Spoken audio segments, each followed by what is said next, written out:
네, 안녕하세요. 저는 오늘 문현동 도시재생대학 도시를 즐기는 새로운 방법 시민대학에 참석해 주신 분들 모두 환영합니다. 저는 오늘 사회를 맡은 부산시 지정 문화예술 도시재생 전문기업 주식회사 샤프네의 대표 윤보영입니다. 반갑습니다.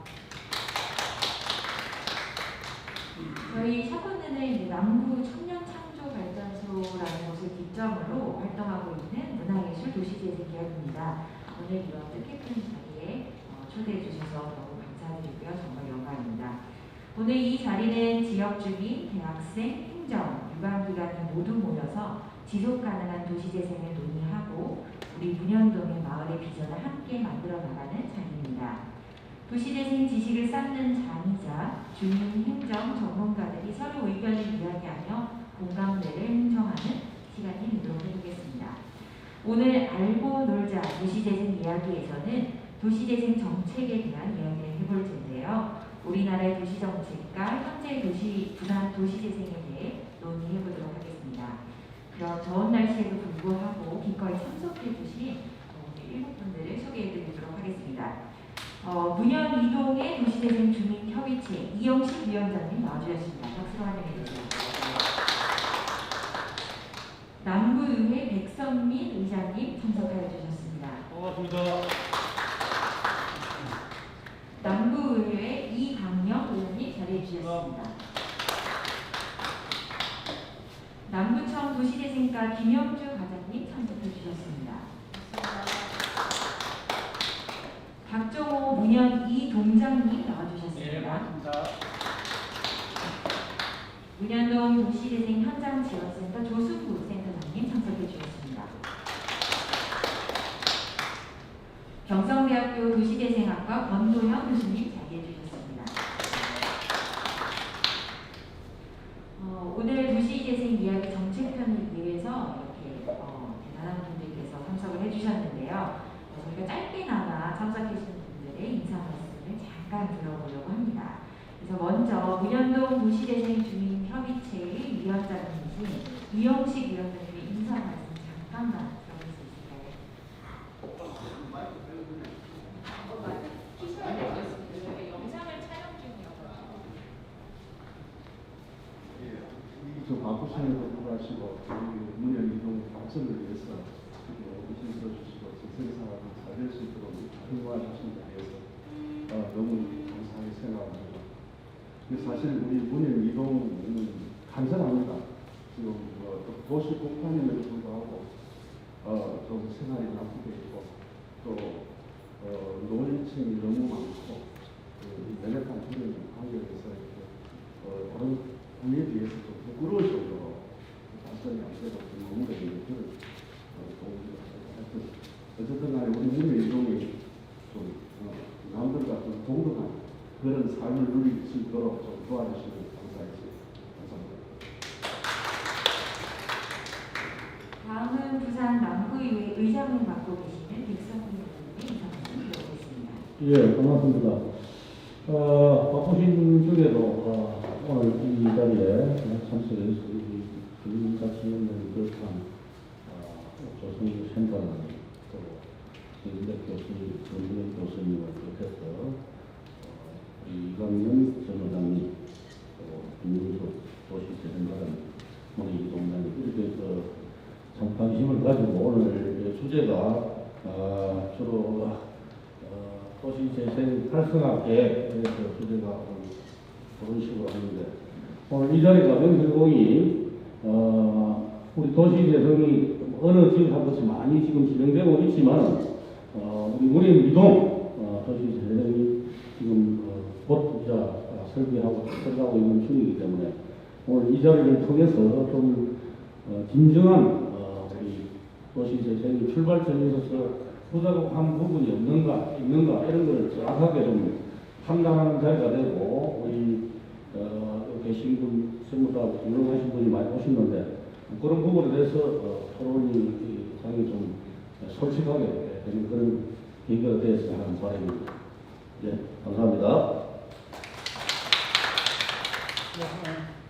네, 그 다음에는 부산 남부의회 의원이신 이강영. 예, 반갑습니다. 이강영 의원입니다. 오늘 그 도시재생 그 생활 그 교육에 대해서 오늘 다들 이렇게 모여주신 것에 대해서 너무 뜻깊게 생각하고 또 감사하게 생각합니다. 그리고 또 바쁘신 일정에도 불구하고 참석해 주신 우리 백승민 의장님을 비롯한 우리 중자치위원장님, 교수님, 과장님, 동장님 그리고 모든 직원들에게도 이렇게 고맙다 이렇게 말씀을 드리고 오늘 이 좋은 토론을 계기로 해서 우리 주민들이 이렇게 지속적으로 참여할 수 있는 그런 문화가 이렇게 정착했으면 좋겠고 또 우리 역시도 우리 의원들 역시도 지역구 발전을 위해서 오늘 이 토론을 잘 경청해서 어떻게 하면 주민들에게 보다는 도시 재생 발전을 위해서 할 수 있을까 한 번 더 고민할 수 있는 좋은 계기가 될 수 있도록 저 역시 노력하겠다 이런 말씀드리겠습니다. 다시 한번 감사드립니다. 감사합니다.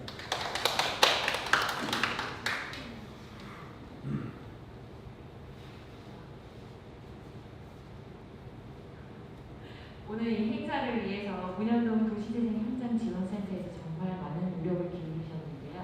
오늘 이분들을 소개를 안 할 수 없을 것 같아요. 간단하게 인사 말씀을 소개 부탁드립니다.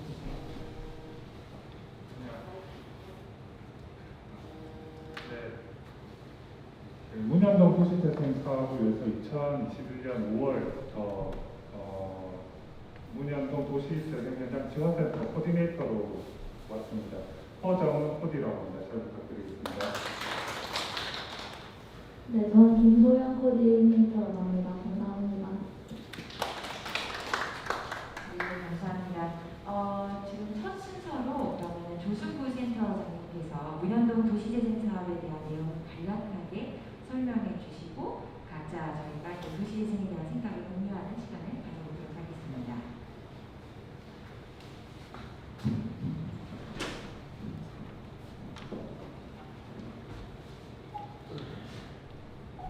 네, 안녕하십니까. 문현동 도시재생 활성화에 대해서 간략하게 보고드리겠습니다. 오늘 저희가 좀 행사를 크게 하려고 했었는데 4단계라 많은 분들이 오시지 못하고 존경하는 백선미 의장님과 이강인 위원장님 모시게 돼서 굉장히 안타깝게 생각하고 있습니다. 저희 단계가 조금 완화가 되면은 이런 것들을 구체적으로 주민들한테 찾아가는 설명회를 하면서 동별로 지역별로 자세하게 설명을 하도록 하겠습니다. 먼저 간략하게 사업 계율을 설명드리겠습니다. 사업 규모는 일반 빌딩형으로서 그 규모가 20만 제곱미터에 이상을 해야 되는데 우리 문현동은 20만 900제곱미터 9,900으로 되어 있고요.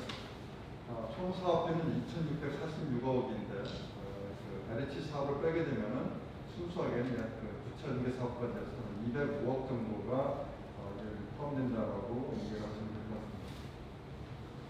같습니다. 지금 저희가 처음에 이 사업을 진행할 때 전철역에서 우리 사업지까지 걸어서 5분 정도 노인께서 노약했을 때는 15분 정도가 되고요. 울산공원까지는 일반인들이 걸어갈 수 있는 거리가 걸어서 15분 정도가 되고 또 노인께서 하게 되면 30분 정도가 되는 그래서 전철역부터 굉장히 도보 생활권으로 이 지역을 이해하시면 될 것 같습니다.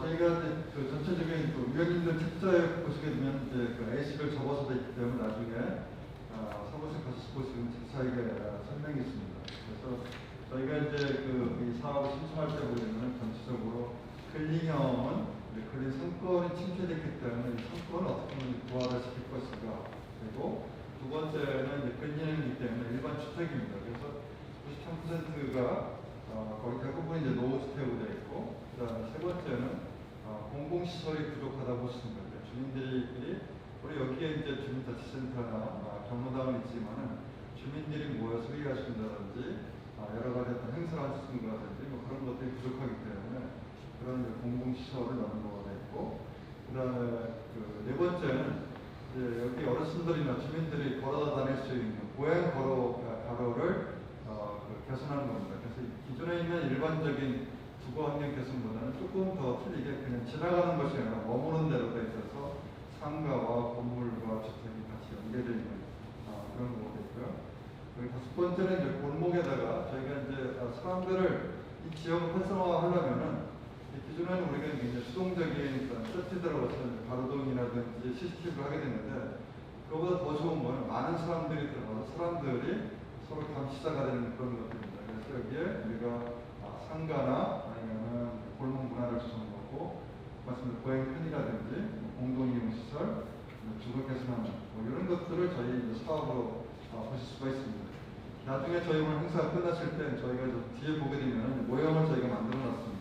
400대로 돼 있어서 주민들이 보시게 되면 우리 동네에 어디에 무엇이 있는지 어떤 것을 할 것인지 그런 것들이 자세하게 나와 있고 경계가 어떤지도 이제 자세하게 나와 있습니다. 그래서 나중에 저것은 저기 다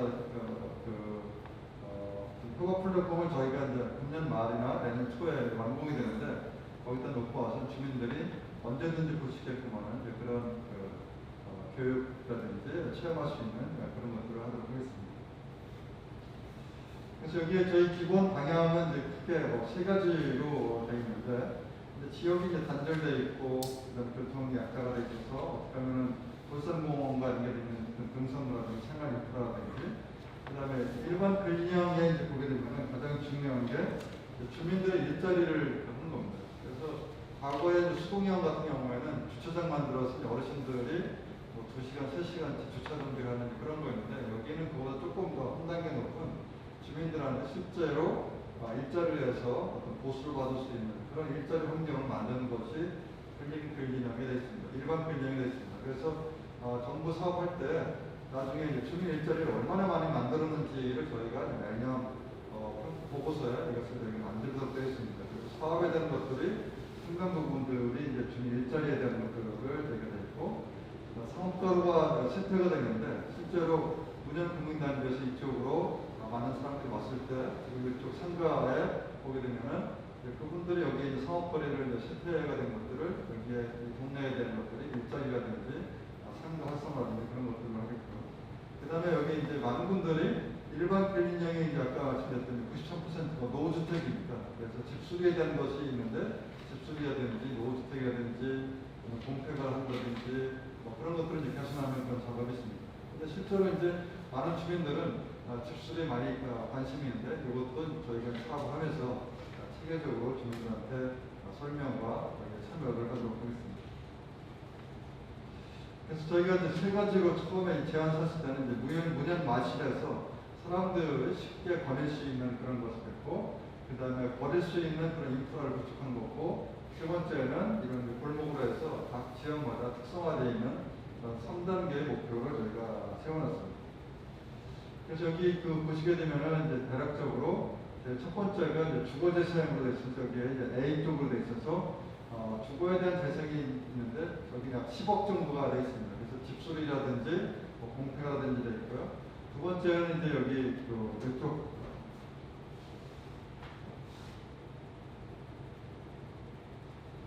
이쪽에 마을 돌산과 연결하는 그런 것들이 있습니다. 여기 이제 현재는 저희가 이제 에스컬레이터를 설치하는 그런 것을 해서 그 마을 연결이 한 51억 정도가 이쪽에 되어 있고요. 세 번째는 이제 골목 상권입니다. 그래서 이쪽에 저희가 이제 경계 쪽으로 이렇게 되어 있습니다. 그래서 이 경계 쪽에 지금 라면집이라든지 음식점들이 지금 되어 있고, 저희가 이제 주민 상가 협의회 같은 거 만들었는데 약 12분 정도의 젊은 사람들이 여기 상가 협의체를 좀 구성해서 향후에 이제 이 상가를 저희가 그리는 그림은 이쪽 이렇게 해서 이쪽까지를 상가 활성화하는 그런 쪽으로 저희가 이제 하려고 하고 있습니다. 그 다음에 네 번째는 마을 복지 사업으로 되어 있습니다. 그래서 이것은 일반적인 복지 플랫폼으로 되어 있어서 여기에 있는 여러 가지 시설들이라든지 그런 것이 되어 있는데 그런데 여기 이제 하나의 문제점은 이 복지 플랫폼은 이쪽에 있는 이제 LH 사업 쪽에 있는 그쪽으로 되어 있습니다. 그래서 당초에 이제 저희가 이걸 신청할 때는 이쪽에 있어서 여기 있는 여러 가지 몇 개의 그런 것들을 넣도록 되어 있었는데 여기 도서관이라든지 편의점 같은 것들이 있고요. 그다음에 여기 이제 복지 플랫폼 이쪽에 있는 요거는 지금 이제 경로당이랑 복지 플랫폼으로 되어 있어서 이쪽에 저희가 이제 돌산공 올라가는 이쪽에 되어 있습니다. 그래서 여기에 여러 시설들이 되어 있고, 공동체 회복이라고 해서 이것은 약 44억 정도가 됐습니다. 마을 복지는 33억이 되어 있고요. 공동체 회복 같은 경우에는 44억 정도가 여기에 이제 들어가게 됐습니다. 지금 이제 저희가 이제 하고 있는 원래 당초는 이쪽으로 되어 있습니다.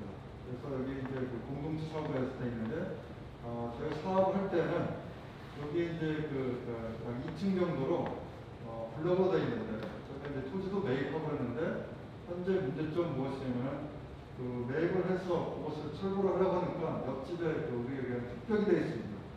그래서 여기를 헐게 되면은 옆집까지 영향이 되어 있어서 굉장히 위험하게 되어 있어서, 그래서 구청에서 지금 저희가 이 부분에 대해서 매입을 하려고 했는데, 이분들이 이제 매도하기를 거부를 하고 있어서 이 사업체에 대해서는 향후에 재조정을 해야 될 것 같고, 이 앞에 이제 경로당 부분이 있어서 이쪽으로 이제 옮기는 방향을 저희가 이제 검토를 하고 있습니다. 그래서 이 부분이 지금 저희가 공동체 회복을 해서 약 44억 정도가 되고 있고, 나머지 여기에 이제 일반 생활편의라든지 공동사업 정도가 전체 교육을 해서 구체적인 사업 정도가 이제 한 205억 정도 되어 있습니다. 부지 형태가 굉장히 어떤 하나의 그런 칼날같이 이런 형태로 현재 되어 있는 모습으로 되어 있습니다.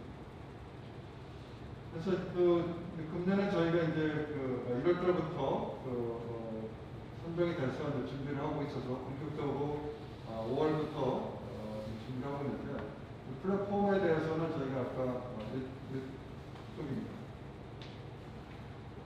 이게 협업 플랫폼이라고 해서 지금 4층 건물이 있습니다. 이전에 여기가 어떤 건물이냐면은 일반 주택이었습니다. 그래서 주택을 갖다가 그것을 이제 지금 리모델링을 해서 지금 발주가 나간 상태인데, 여기에 협업 플랫폼을 만들 계획입니다. 협업 플랫폼이라는 것은 주민들이 일자리를 만들기 위해서 주민들을 교육을 시키는 겁니다. 그래서 여기 상업이라든지 교육이라든지 회의를 한다든지 해서 4층 정도로 되어 있어서 이 시설들은 이제 주민들한테 계속 이제 개방을 할 거고, 여기서 교육을 해서 이 사업이 종료가 되고 나면은 여기서 배운 기술과 우선 이 부지 내에서 상업 활동이라든지 다 마을 관리에 대한 것들을 할 예정입니다. 그래서 금년 2월달에 부지 매입을 했고요. 지금 여기 발주가 나와서 2011년 금년 10월달에 공사 발주가 나오게 되면 내년 상반기에 완공이 될 예정입니다. 현재 부지는 이제 굉장히 협소하지만은 디자인과 설계를 좀 특화해서 많은 분들이 참여할 수 있는 첫 번째 우리 문현동에서 첫 번째 사업으로 굉장히 신경을 많이 쓰고 있는 그런 내용을 보시면 될 것 같습니다. 경상 엘리베이터는 아까 말씀드렸던 도산공원에 연결되는 그런 것들도 있는데, 현재 도시계획 관리 시설이라든지 이런 것들이 있는데, 문제는 무엇이냐면 이제 이쪽 뒷부분이 사면이기 때문에 안전성이라든지 공사에 대한 비용을 절감한다든지 그런 것들을 이제 집중적으로 저희가 기술적으로 법적으로 검토를 해야 될 것 같습니다. 그 다음에 문현 골목 마을슬로도는 아까 협업상가 쪽으로 해서 현재 라면집이라든지 소규모의 산리협의 쪽으로 해서 저희가 이제 가장 경계되는 부분에 어떤 시범사업으로 지금 할 계획입니다. 그래서 여기에 디자인이라든지 라고 해서 어닝이라든지 간판, 그다음 벽면 디자인 그런 것들을 해서 이 문현동에서 가장 첫 번째로 사람들이 들끓게 하는 그런 것들을 시범 사업으로 하고 있습니다. 먼저 지금 현재 저희는 일자형을 하고 향후에 디귿자로 계속 진행할 예정입니다. 그럼 노후 주거는 일반 주민들께서 굉장히 관심이 많은 건데, 여기 지붕 정비라든지 노후 주택으로 되어 있습니다. 지붕 정비 같은 경우는 보통 한 350만 원 정도가 되는데, 본인 부담이 10% 정도로 되어 있어서 35만 원 본인 부담, 나머지 315만 원은 정부 지원을 해주는 그런 것으로 되어 있습니다. 노후주택 같은 경우에도 이제 지붕 말고 벽이라든지 벽 방수라든지 단열이라든지 창호라든지 도석이라든지 그런 전반적인 것들을 할 예정입니다. 빈집 철거는 저희가 이제 빈집 철거 10동이 있고 이제 안전정비 35개소가 있는데, 빈집 철거는 지금 이제 철거 비용이 800만 원에서 한 1,200만 원 정도가 되고 있습니다. 그래서 빈집 철거를 우리 숲이나 에코를 해주게 되면은 이 주민들이 2년간은 주민들 위해서 공원이나 쌍지마당이나 다른 것들로 그것을 갖다 사용하도록 해박수를 만들게 되어 있습니다. 그렇게 되면은 여기에 있는 이제 빈집 철거에 대한 것들이 조금 더 슬럼화가 되고 동네가 훨씬 더 깨끗하고 안전하게 될 것이라고 생각합니다. 이것은 이제 주민들이랑 이제 내용 증명이라든지 아니면 공기수라든지 그런 것들이 완료가 되어야 될 것 같습니다. 실제로 우리 그 무암동 같은 경우에는 빈집 철거를 두 군데로 해서 거기에는 이제 텃밭을 만든 경우도 있고 공원으로 만든 적이 있어서 주민들이 아주 잘 사용한 적이 있는데 여기는 아직 이제 저희가 주민들을 접촉하지 못했기 때문에 어떤지는 모르겠습니다. 그 다음에 이제 마을우물 쌍지공원이라고 해서 이것은 이제 이전에 우물터가 있는데 그것을 보존해서 빨래터처럼 많은 분들이 오실 수가 있어서 쉼터라든지 공원 같은 그런 담소의 장소로 연계를 하게 됩니다. 그 다음에 소프트웨어는 이제 그 간략하게 현장 지원 센터로 해서 저랑 프로젝트 중량이 전체 이제 주민 역량을 이제 강화하는 그런 사업으로 되어 있습니다. 이런 내용이 저희 하반기에 할 예정이고, 그 다음에 2020년도에는 조금 더 이제 구체적으로 사업을 진행하겠습니다. 간략하게 설명 마치도록 하겠습니다.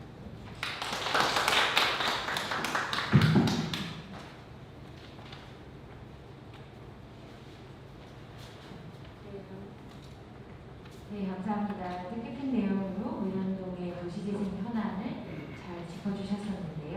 마실로드와 주민들의 일자리, 그리고 협업 플랫폼까지 마을 상권이 활성화되는 모습을 많이 기대하고 있도록 하겠습니다. 다시 한번 큰 박수 부탁드립니다. 감사합니다. 저희가 이번에는 이제 도시재생 현장 각 분야에서 최선을 다하고 계시는 분들께 질문을 드리고 답변을 좀 들어보는 시간을 가지겠습니다. 제일 첫 번째로는 권도연 교수님께 질문드리고 싶은데요. 도시화를 겪는 세계의 많은 도시들이 재건축 또는 재개발에서 도시재생의 패러다임으로 변화해가고 있고 한국도 도시재생 사회로 진행하고 있습니다. 도시재생 정책에 있어서도 많은 변화가 생겨나고 있는 중인 걸로 제가 알고 있는데요. 우리 부산에서도 마찬가지로 도시재생 사업이 활발하게 일어나고 부산이 가지는 도시재생의 특징과 변화가 있다면 어떤 것이 있는지 답변해 주시면 감사드리겠습니다.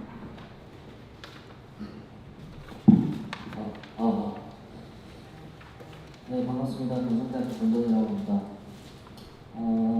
일단 부산의 도시재생 특징이라기보다 쭉 이때까지 추진되었던 과정들을 보면 여러 가지 시행착오도 겪었고 지금 현재 안팎으로 여러 가지 비판도 있지만 중요한 것은 부산이 도시재생에 선제적으로 대응하는 도시였다.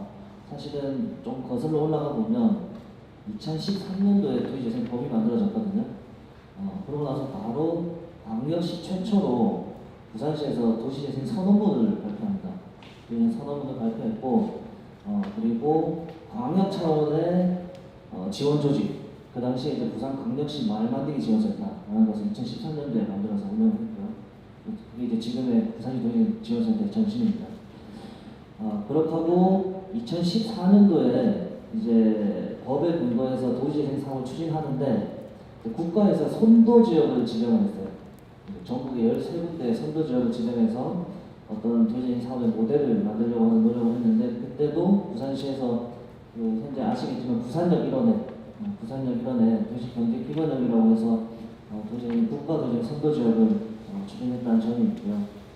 그래서 여러 가지 시행착오가 있고 어려움은 있지만 전국의 도시재생, 우리나라 대한민국의 도시재생을 좀 선제적으로 추진하고 있다는 특징이 있고 그 다음에 사실은 전국에서 가장 많은 도시재생을 추진한 지역이에요. 지금 그 국가도시재생 종합포털 체계에 들어가 보시면 부산이 지금 31군데의 도시재생 현장에서 이제 사업들이 추진되고 있습니다. 31군데, 부산에 31군데의 도시재생 사업이 진행되고 있고 그리고 앞으로 도시재생 사업을 할 예정 지역 또한 전국에서 가장 많습니다. 아시겠지만 부산시 도시재생 전략계획상 108개의 도시재생 활성화 지역이 지정되어 있어요. 10년 동안 부산시에서는 10년 동안 매년 10개 정도의 곳을 선정해서 도시재생 사업을 추진하려고 노력하고 있거든요. 그런 특징이 또 좀 있고 개별적으로 간략하게 보면 지금 현재 가장 이제 국비 지원이나 사업 기관이 많은 경제 기반형 같은 경우에는 우리 부산여기런 그리고 영도의 수리조선소 뭐 이런 있고, 그다음에 이제 중심 시가지역 같은 경우에는 우리 동래 온천장 쪽의 상권, 그다음에 북포역 이런의 상권, 그리고 영도의 이제 물항장 이런 쪽에서 이제 중심 시가지역 사업이 진행되고 있고, 그 외에 이제 일반 거주형, 우리 동네 살리기형, 주거지 지역은 제가 나중에 강의 때 간략하게 설명을 드리겠지만, 그 지역들은 사실은 우리 부산의 여러 가지 특성을 가지고 있는 삼복도로에 위치하고 있는 경사지 주거지역들을 대상으로 하고 있는 특징이 또 있습니다. 그 지역들이 사실은 재생 사업을 오래전부터 추진을 해온 것도 있고 지금 현재 사업 추진되고 있는 것도 있는데, 사실은 이제 그 지역들은 이제 노후된 경사지의 주거지다 보니까 근본적으로 오래된 주택과 관련된 문제 해결이 없으면 그 환경이 좋아지기가 어렵거든요. 사실은 기반 시설만 확충이 되어서는 거기가 이제 근본적으로 주거환경이 개선되기가 어려운데, 그런 부분들을 조금 노력하고 있고, 현재 또 이제 국가에서 정비 사업을 재생 사업하고 연계해서 사업을 추진하고 있는 그런 정책 기조를 보이고 있습니다. 그런 특징이 하나 있을 수 있고요. 그다음에 이거는 특징이라기보다는 조금 우리가 부산이 가져야 되는 앞으로의 방향이라고 할까요? 그 중에 하나가 사실 부산은 이제 바다를 가지고 있는 해양 도시라고 강조를 하잖아요. 근데 사실은 그 여러 가지 이제 비전은 얘기를 많이 하는데 구체적인 실천 방법들이 마련이 되어 있지 않아요.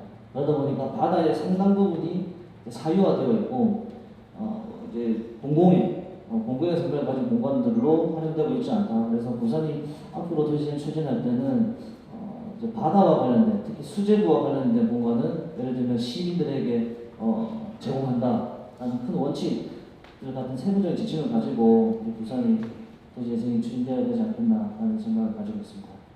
네, 감사합니다. 교수님 좋은 의견 주셔서 감사드리고요. 이번에는 남구의회의 백선민 의장님 그리고 이강영 의원님의 목소리도 들어보도록 하겠습니다. 아마도 현장에서 가장 주민의 목소리를 많이 경청하시고 그것을 열심히 움직이는 두 분이라고 생각이 되는데요. 공통 질문을 두 분께 드리도록 하겠습니다. 남구의 지속적인 도시재생을 위해서 현재 가장 필요하다고 생각되는 정책이 어떤 것인지 들어보고 싶습니다. 네, 반갑습니다. 남구의장 백승입니다. 이제 도시재생 사업의 승패는 지속 가능에 달려있다고 생각이 듭니다. 사업 기간이 끝나도 주민들께서 흩어지지 않도록 대비하는 것이 저는 중요하다고 생각이 듭니다. 그리고 수년간의 사업 기간에 거점 시설을 짓는 사업도 중요하지만 주민 역량을 키워서 예산 지원이 중단된 이후에도 도시 재생이 계속 이어지도록 만들어야 한다 이런 생각이 듭니다. 단지 생활 환경을 깨끗하게 만드는 것이 전부일 수는 없습니다. 더 살기 좋은 공간을 만들고 또 스스로 마을을 관리해 나갈 힘을 키우는 정책이 가장 필요하지 않나 그런 생각을 해봅니다. 또 문행동 도시재생 사업은 우리가 공동체 역할을 스스로 얼마나 키울 수 있는지 이게 판단하고 남구의 도시재생 사업의 미래를 그리는 시험식이 될 것으로 기대합니다. 예, 감사합니다.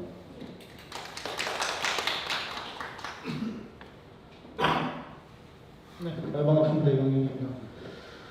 질문이 도시 재생을 위해서 남구에 필요한 정책이 무엇인가라고 이렇게 질문을 해주셨는데, 이 지역마다 특색이 있을 거라고 생각합니다. 남구가 그래도 부산에서 가을 지역구로 있는데 큰 지역구죠, 그죠? 인구 뭐 32만에서 지금 뭐 비록 27만으로 줄어들기는 했으나 아무래도 뭐 대학가 위주 대연동 또 대연동 나름대로의 정책이 필요할 것이고 영호동은 또 해안가를 둘러 이대병 등 여러 가지 배군포 등 여러 가지 해안선을 끼고 있기 때문에 그에 대한 또 정책이 필요할 것이고 문현동은 뭐 아시다시피 굉장히 노후가 되어 있어요, 그죠? 남구의 관문이고 동부산의 관문이고 남구의 초입지고 그리고 우리나라의 모든 곳을 갈 수 있는 위치적으로 굉장히 좋은 곳임에도 불구하고 도시 개성에 대해서는 굉장히 미약했다 이렇게 보는데 지금 그 문현동을 제가 이야기를 하자면 그렇지 않습니까? 로타리를 끼고 있고 로타리도 대한민국에 하나밖에 없는 로타리예요, 그죠? 내가 누누이 이야기를 하지만 부산을 떠나 대한민국에 봐도 문현 교차로만한 교차로는 없다. 지하차도, 지하부도, 지하철, 동서남부, 고속도로 전부 다 갈 수 있는 게 문현 로타리고 하늘마저 이쪽으로 다니는 곳이 문현 로타리잖아. 이런 로타리는 대한민국에 없다. 그러면 이런 굉장히 장점을 가지고 우리가 조금 더 접근을 해야 되지 않을까. 특히 문현 이동 같은 경우는 지금 문현 1구역이 재개발이 굉장히 활성화되어 있습니다. 그리고 우리나라에 유일하게 금융단지가 들어가 있고 금융단지 안에 들어가 있는 우리 금융권 해상도가 몇 개입니까? 최근에 2단지를 조성하면서 그런 30개는 들어와 있죠. 동양은 그렇게 안 들어와 있습니까?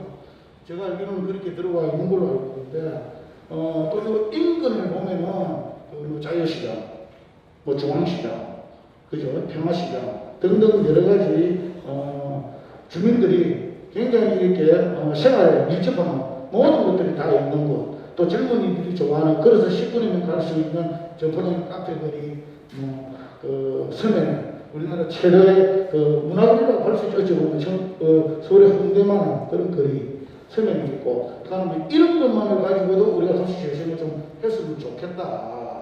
자, 문현동을 보면은 전부 노인 위주예요. 노인 인구가 23%를 넘어서는 초고령화 사회입니다.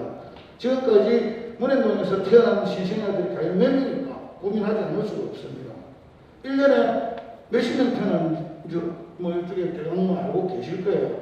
그러면은 이 중심에 이렇게 화려한 이 도시에 지금까지 이렇게 침체되고 하나의 우리 정치권 기관의 모든 분들은 자유로울 수가 없다라고 다시 한 번 더 생각을 해보고 자, 금융단지가 들어와 있으면 지금부터 신혼부부 젊은 사람을 유입할 수 있어야만이 지역경제 활성화와 여러 가지 경제적으로 지역 발전에 기여할 수 있다고 저는 보는데 금융단지가 들어와 있고 아까 우리 교수님께서 말씀하신 상권들 이런 걸 활성화할 수 있어야만 되는데 첫째적인 목적은 주민들이 어떻게 접근하느냐 어떻게 관심을 가지느냐가 저는 우선적으로 보고 있습니다. 하지만 단이나 우리 의회나 할 것 없이 조금 더 관심을 가지면 예를 들어 뭐 기술보증기금이라든지 금융단지가 들어가 있으면 예를 들어 그 소상공인을 위한 플랫폼 이런 것들을 만들어서 조금 잔잔한 이런 사업을 할 수 있도록 하는 이런 플랫폼을 만들어가 예를 들어 돈을 갖다가 뭐 대출을 해준다 한다든지 뭐 이런 식으로 하다 보면은 젊은이들이 조금 더 정착을 하지 않을까. 그러다 보면 신혼부분도 들어올 것이고 뭐 임대주택 뭐 이런 부분도 활성화될 것이고 저는 조금 이런 쪽으로 좀 머리를 조금 더 우리가 관이라든지 이런 데서 신경을 썼으면 문현동이 최고의 이렇게 도시가 되지 않을까 저는 이렇게 생각을 하고 있습니다. 그래서 재개발에 제가 조합장님한테도 권했던 부분이 있어요. 어떤 부분이냐? 자, 우리 또 제가 너무 문현 이동의 중심으로 봤을 때는 너무 안쪽에 와 있다. 전포도가 가깝다. 그러면 이동 저 끝에 있는 분들과 저 밑에 있는 분들은 서쪽에 있는 부분은 굉장히 불편하다. 그러면 재개발과 동시에 옮겨달라. 그 옆에 젊은이들이 많이 올 수 있도록 도서관을 하나 기부 체납을 해달라까지도 건의를 했었어요. 그러니까 이런 모든 부분들이 아마 제가 도시재생이라고 생각하거든요. 도시재생. 그래서 아마 이 다음에 남구에 그리고 작게는 문현동의 도시재생 정책을 좀 이런 쪽으로 펴줬으면 좋겠다. 굳이 뭐 먹거리 활성화, 익선동, 서울의 익선동, 뭐 동피랑 그 뭐 문화마을 전부 카페고 아이스크림 집이고 뭐 그러는데 그런 문화들보다는 소상공인을 위한 그리고 젊은 우리 기업인들을 위한 이런 정책들이 그리고 문화공간 동천압 지금 계속 터져가고 있잖아요. 그러니까 이런 부분을 연계해서 하는 것이 굉장히 좋지 않을까, 농해농의 발전을 위해서 저는 그렇게 생각하고 있습니다. 이상입니다. 네, 감사합니다. 말씀해 주신 것들 포함해서 지속적인 도시재생이 일어날 수 있도록 하는 것이 정말 중요할 것 같습니다. 그럼 이번에는 도시재생과 김영주 과장님께 질문을 드려보도록 하겠습니다. 행정은 주민 전문가와 함께 도시재생 사업의 핵심 주체의 한 축으로서 도시재생 사업에 대한 행정직 지원을 담당하고 계신데요. 하지만 법을 집행하는 기관으로서 도시재생에 대한 어려움이 많으실 거라 예상됩니다. 과장님께서는 도시재생 정책적으로 이해하기 어려운 점이나 개선해야 할 사항은 무엇이라고 생각하는지 궁금합니다. 제가 정책적으로 개선해야 될 상황이라기보다는 제가 이 업무를 맡은 지 이제 1개월이 됐는데 와서 이렇게 보니까 전반적으로 아주 심도 있게 아직까지는 들어가진 않았지만 전체적인 흐름을 한번 쭉 살펴봤습니다. 그래서 사업을 쭉 이어서 하다 보니까 결국에는 주민들이 얼마나 주도적으로 참여하는가가 이게 가장 중요하고, 그리고 우리 행정층 국면에서도 이 주민들의 관심을 어떻게 끌어내는가가 가장 힘든 부분이라고 생각합니다. 결국엔 주민들이 참여가 공동체에도 참여하시고 이렇게 하면 나중에 사업 후에 플랫폼을 거점시설을 짓게 되면 결국에는 그것도 주민들이 관리를 해주셔야 되는 거고, 지금 현재 상태를 보니까 거의 주민들이 관리를 하는 게 아니라 결국에는 최종적으로는 반주도로 관리가 넘어가고 있는 그런 상태가 대부분이더라고요. 그래서 지금 문현이동 같은 경우에도 지금 이제 사업을 시작하다 보니까 이 사업의 출발점에서 얼마나 많은 주민들이 주도적으로 참여를 해서 공동체가 활성화되고 향후에 이제 시설까지 이 사업이 종료된 이후까지도 쭉 연계가 될 수 있는 게 참 고민입니다. 제가 해답을 물론 기간이 짧아서 그렇겠지만 향후에 계속 근무를 한다 하더라도 이 해답을 과연 찾아낼 수 있을까라는 그런 고민을 하고 있습니다. 그리고 또 결국에는 또 마을 협동조합을 만들려고 하시는데 그것도 순탄치 않을 거라는 생각에 밤잠을 설치고 있습니다. 그래서 어떻게 해야 될까? 뭔가 고민을 다 하는데 지금 계속 고민을 하고 있습니다. 그렇지만 고민과 고민을 거듭하면서 문현이동에서는 새로운 어떤 좋은 다른 지역의 아이디어를 얻어서라도 성공적으로 이 사업이 추진될 수 있도록 열심히 하겠습니다. 네, 감사합니다. 도시재생이라는 것이 주민들과 함께 상생하는 사업으로 진행되기 진짜 중요한 것 같은데요. 실제로도 문현 이 동에 살고 계시는 문현 이 동장님의 의견도 정말 궁금합니다. 박정원 동장님께 질문 드리도록 하겠습니다. 도시재생 사업을 준비하기 위해 현장에서 주민들과 소통을 담당하는 행정복지센터의 역할은 아주 중요하다고 볼 수 있습니다. 도시재생 사업을 준비하시면서 도시재생을 하기 위해 좀 더 필요한 부분이 있었으면 했던 것들은 어떤 것이 있었는지 궁금합니다.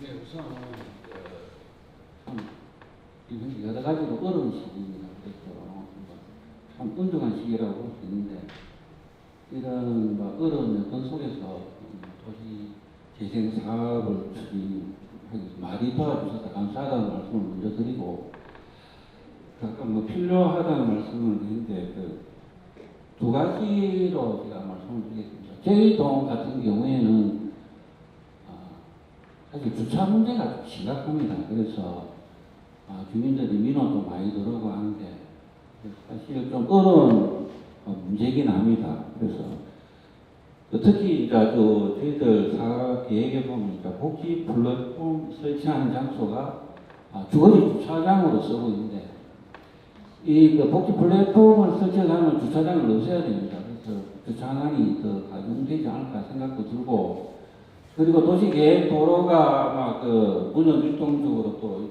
강통해가 넘어가면 차량이 많이 올라가게 되고 인근 차량대가 막그 이면도로까지 다 혼잡하지 않을까 그렇게 생각이 듭니다. 그래서 주민들도 막 거기에 대해서 막 걱정도 지금 많이 하고 있습니다. 하고 있는데 여기에 대해서 앞으로 향후 차량 통행이 증가하고 이럴 경우에 여기에 대한 그 주차 문제, 여기에 대해서 주차 공간을 어떻게 확보할 거냐, 거기에 대해서도 검토를 해가지고 대책이 필요하잖아요. 이렇게 생각이 됩니다. 그리고 또 한 가지는 그 사업 중에 그 노후주택 정비 사업이 있습니다. 노후주택 정비 사업이 있는데 여기는 보면 이제 그 본인 부담금이 90%고 아마 지원이 10% 해주는 걸로 그렇게 알고 있는데 아닌가요? 처음에 듣기로는 그렇게 얘기를 하더라고요.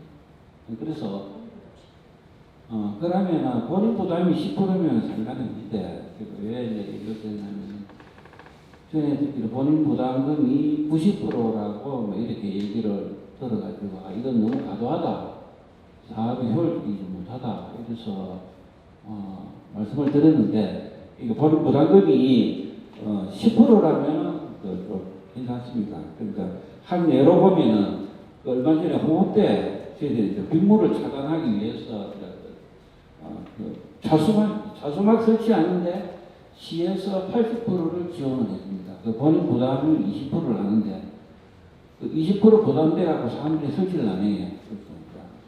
그러니까 그런 부분이 있기 때문에 가능하면은 본인 부담이라든가 주민들이 그 부담을 좀 최소화해가지고 했으면 좋겠다는 생각이 들고 그 사업의 여러 가지로 고민을 해서 시행을 했을 거라 생각이 듭니다.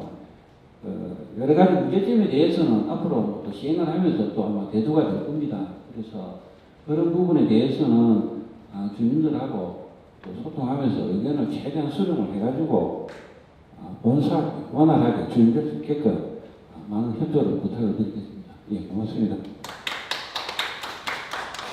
네, 이어서 주민들이 원하는 도시재생 대변상의 이영식 위원님이 나와 계시는데요.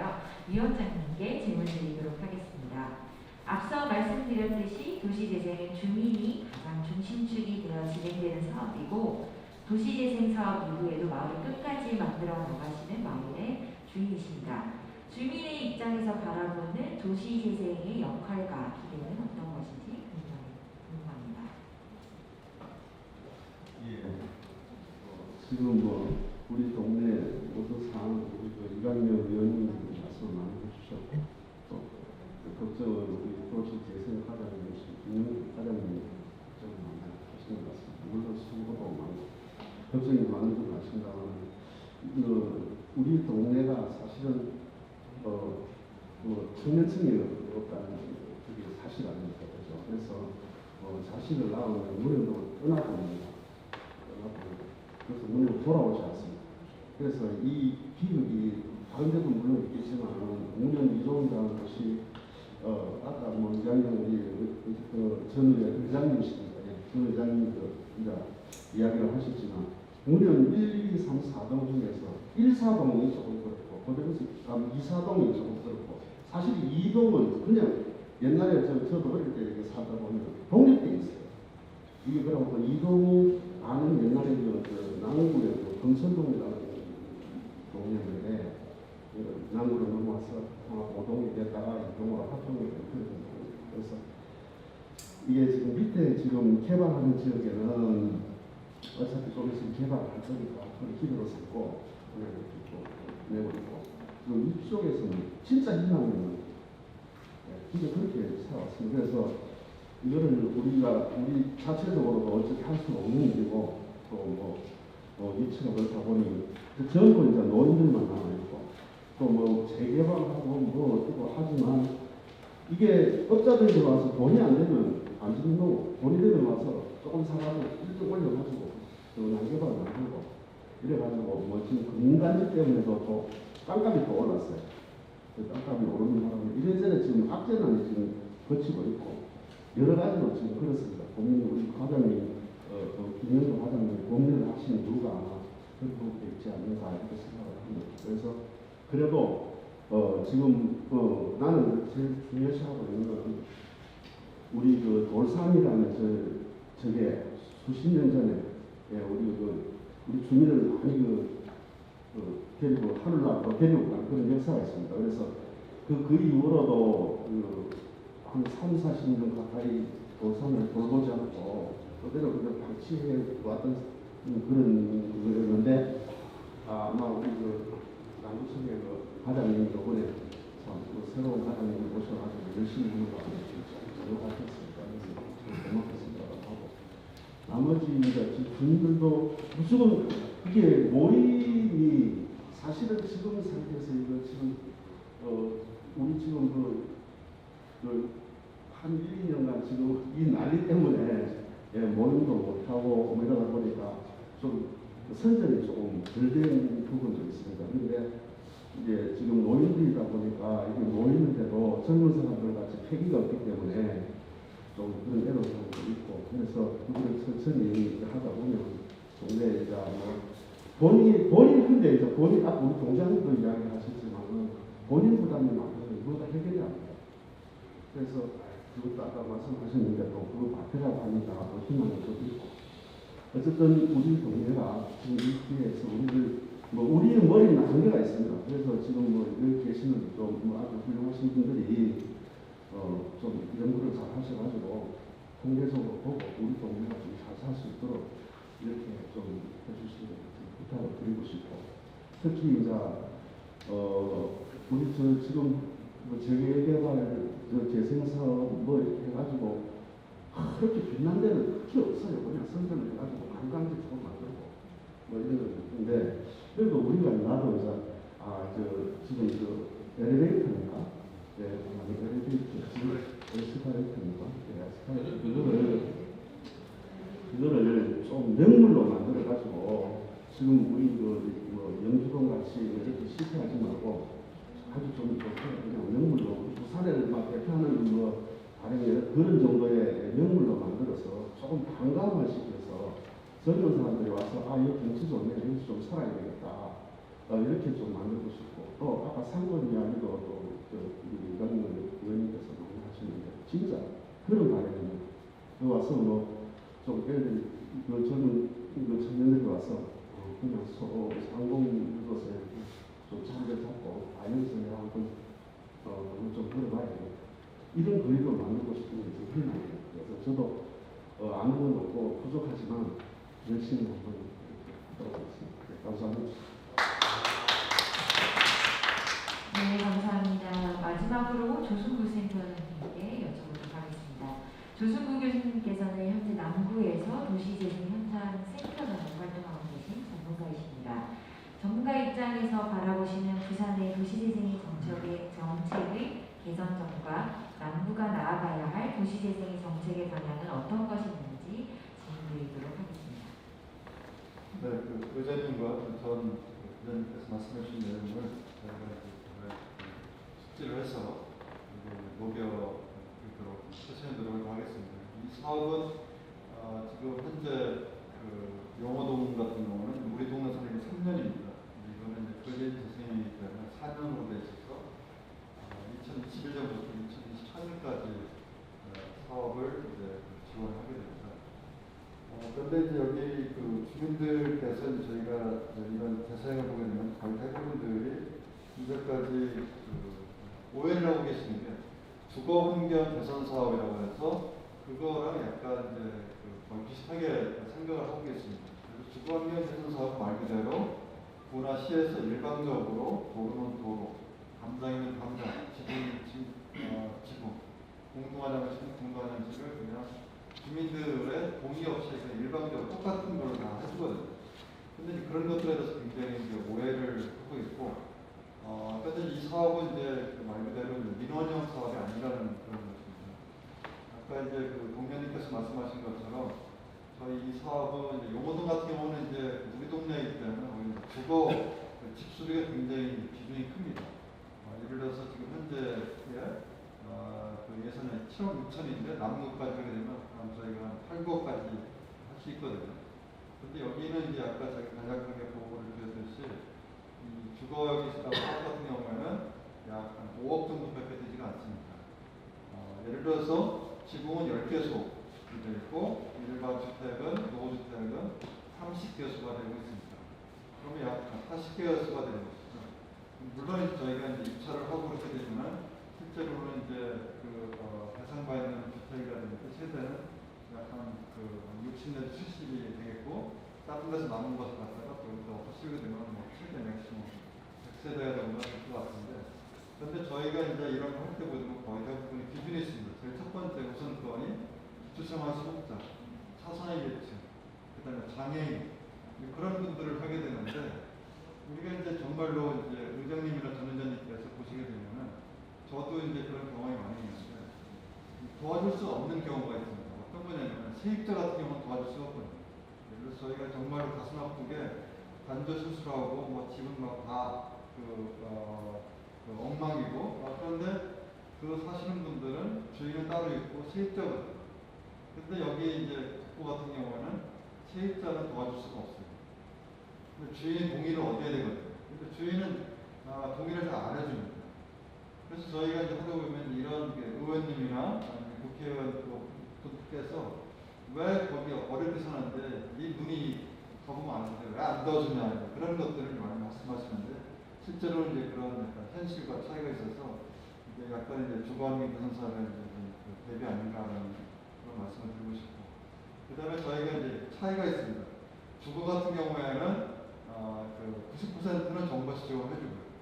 10%는 본인 부담을 해줍니다.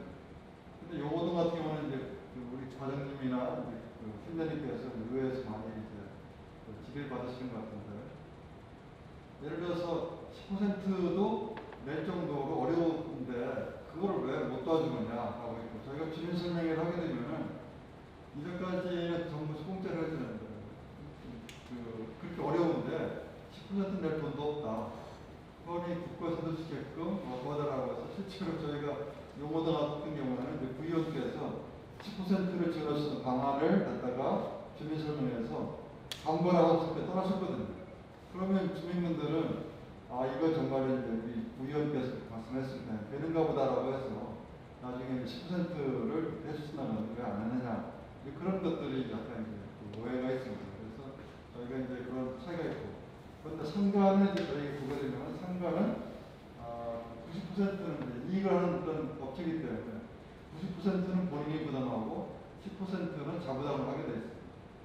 그래서 그런 차이가 있고, 약간 이제 이강희 전 의장님께서 말씀하신 것처럼 저희가 이제 라면집 저희 같은 경우는 상가협의회가 12개가 가입돼서 저희가 이제 줌으로 온라인으로 회의를 하고 그러거든요. 그런데 정말로 이제 이강희 의장님께서 말씀하신 것처럼 가게만 여기 사시고 나머지 11 가게는 다 외부에 사십니다. 그래서 실제로 이제 여기 점진적으로 외부인들이 여기 점점 들어온다는 거죠. 타겟이 주민이 아니라 이제 전장님께서 말씀하신 것처럼 문양금융단지에 있는 그 사람을 타겟으로 그래서 점점 외부인 오기 때문에 그것을 이제 우리가 이분들을 우리 하나의 가족으로 받아들여야지, 너희는 외지인이니까 혜택이 안 된다고 하게 되면 결과적으로 이분들이 여기 투자도 안 하고 또 여기랑 좀 차이가 멀어지거든요. 그래서 우리가 이제 상가협의회 같은 경우는 이제 2개가 있습니다. 하나는 외지인 독서인데 상가협의회이고, 원래 여기 계셨던 상가협의회가 2개가 있습니다. 그래서 나중에 이제 지난번에 위원장님한테 보고 드렸듯이 그런 것들이 우리가 얘기하는 이제 잘 파악을 해서 하도록 저희가 노력을 했습니다. 두 번째는 저희가 이 사업이 이제 지속적으로 과장님께서 말씀하셨는데, 보통은 이제 2024년까지 플랫폼이라든지 협업 플랫폼 같은 경우는 다 지원하는데 2024년도 이후에는 보통 이제 한 3년간은 분화시에서 지원할 수 있는 신청을 할 수가 있습니다. 그때까지는 지원을 이제 해주는데 그 지원이 임대료를 안 받는 겁니다. 향후에는 이제 그 이후에는 거기에 들어오는 사람들은 무조건 다 임대료를 그에다 내서 해야 되는데, 그렇게 하려면 임대료를 낸다는 것이 임대료뿐만 아니라 물값, 전기세, 여러 가지 청소비 그런 것들 다 내야 되겠죠. 그런 정도로 이런 자생할 수 있는 그런 거가 되기 때문에 여기 있는 이제 그런 2024년 이후에 향후에 이 문양 이동이 정말로 경쟁력이 있는 것을 해야 되는 거고, 세 번째는 이제 여기에 이 전체의 것들이 향후에 의무에 그런 데가 서로 연관이 되어야 됩니다. 문화자산이라든지 사회적 경제 협의체라든지 해서 이 전체가 정말 재개발하지 않고서도 동네가 아주 건전하고 건강하고 아주 자생력 있는 그런 거가 되지 않나 생각합니다.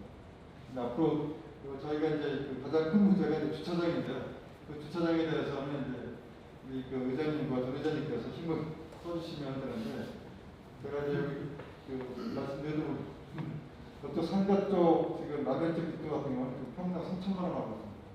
그래서 구에서 이게 돈을 하려고 해도 몇십억을 해도 주차될 수 있는 한 10대밖에 안 못하는 그런 현실의 괴리감이 있기 때문에 향후에 이제 건물을 질 때 이제 조금 주차장을 많이 하면 좋겠고, 그 다음에 여기 이제 LH에서는 자유형 주택 정비가 있습니다. 근데 여기는 이제 서울같이 임대가 비싸기 때문에 1층은 상가로 하고 2, 3층은 임대로 하고 주인은 4층에 사는 이게 이제 자유형 주택 정비 사업입니다. 그래서 LH에서 그걸 하게 되는데 그거는 제가 보기에는 임대료가 여기 비싸기 때문에 얼마든지 개선이 있거든요. 그래서 아까 여기 용호동과 틀리게 전체 것들이 우리가 이제 지붕 수리는 냈어야 돼. 노후주택은 30세대 한 게 너희들은 거기에 자생력이 있으니까 너희들이 블럭 단위로 몇 세대가 해서 주택 정비를 하게 되면은 그 금리가 LH에서 딴 데보다 은행보다 싸게 해줍니다. 그래서 그것을 여기서 LH에서 나중에 컨설팅하고 나중에 해주는 그런 것들이 있거든요. 그래서 여기에 이제 여기 의장님 부탁드리시면 여기는 집수리가 타겟이 아니라는 자생력이 충분하게 있기 때문에 너희들이 블럭이나 두 개를 합쳐서 얼마든 할 수 있으면 그것이 있는데, 그래서 서울은 이런 이제 자유형 주택 정비가 정말 잘 되고 있습니다. 전형적으로 1층은 상가, 2, 3층은 임대, 4층은 주인이 살고 있고요. 그래서 이제 그런 것들을 저희가 이제 용호동에 살라고 했는데 용호동은 이제 제가 지난번에 보고드렸듯이 임대료가 너무 싸기 때문에 이게 수익이 없습니다. 그래서 여기는 이제 수익이 좋기 때문에 그런 것들을 그러니까 나중에 이제 민원인들께서 우리 집수리 왜 용어도 많이 해주는데 여기는 안 해주냐 했을 때 그런 쪽으로 잘 좀 설명해 주시길 부탁드리겠습니다. 이상입니다. 제가 잠시 질문을 해도 됩니까? 네, 괜찮습니다. 길지는 않습니다. 조금 짧게 해주시면 예. 감사하겠습니다. 오늘 우리 센터장님 정말 좋은 말씀 많이 해주셨고, 제가 아까 전에 남부 정책에 대해서 질문을 했어. 그래서 저는 남부 정책은 지역마다 다 틀리다. 그러다 보니까 내 지역구의 문해동에 대해서 제가 조금 이렇게 설명을 드렸더만 거기에 대한 모든 답변을 이렇게 잘 해주셔서 너무 감사하다 이런 말씀을 드리고, 조금 디테일하게 조금 제가 더 예를 들어 하면 소상공인도 방금 다 들어가 계신 거고, 그죠? 여러 가지 쉽게 말하면 사업들, 조그만 가게들 이런 거에 다 들어가 계셨어요.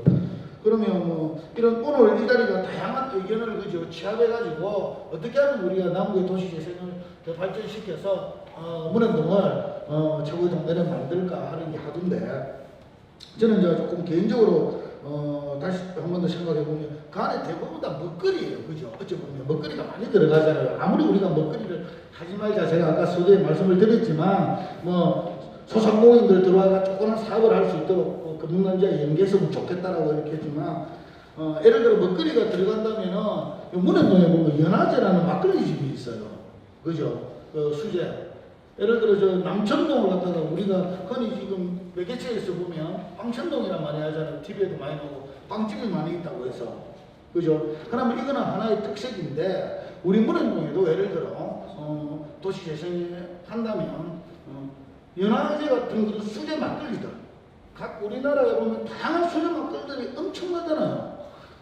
예를 들어 막현동을 한다든지 이런 아이템도 괜찮지 않을까. 어쨌든 연화제가 보니까 조금 이렇게 속도 말고 뜨더라고요. 보니까 언론에도 좀 나오고 이런 부분도 우리 젊은 세대들이 할 수 있는 창업 아이템 시스템, 그리고 금융단지가 연계해서 대출받아 할 수 있는 사업, 그러다 보면 또 우리 신혼부부들이 들어올 수 있는 육아센터로, 지금 우리 남구에 육아센터 하잖아요, 그죠? 육아센터 문현동에 없어요. 문현동에 없는 것이 너무 많아요. 예를 들어 도시재생 사업 안에 육아센터를 한다든지, 그리고 또 뭐 이 꼭 이런 먹거리를 떠나서 문화 공간을 즐기고 우리가 또 젊은 사람들이 체험할 수 있는 뭐 공방, 그죠? 그리고 화실 이런 부분도 다양함이 있으면 좋지 않을까 해서 오늘 센터장님 주의 깊게 답변도 잘 해주시고 말씀도 너무 잘 해주셔가지고 요거마저도 제가 건의를 해봐가지고 접목해서 또 진행하면 낫지 않을까. 어쨌든 도시재생사업은 그래도 우리 전문가이신 센터장님께서 우리 교수님들과 함께 먼저 이렇게 진행하시고 말씀을 하도록 꺼내주시는 것이 우리 또 비록 이런 자유정치국 풀뿌리 민주주의 정치를 풀뿌리 정치를 하고 있지만 우리가 조금 더 힘을 받고 그리고 또 우리 센터장님이나 교수님들에게 또 우리가 힘을 줄 수 있는 좋은 이런 역할이 되지 않을까 생각해서 제가 추가로 모습을 드렸습니다. 이상입니다. 하나 더 설명드리면은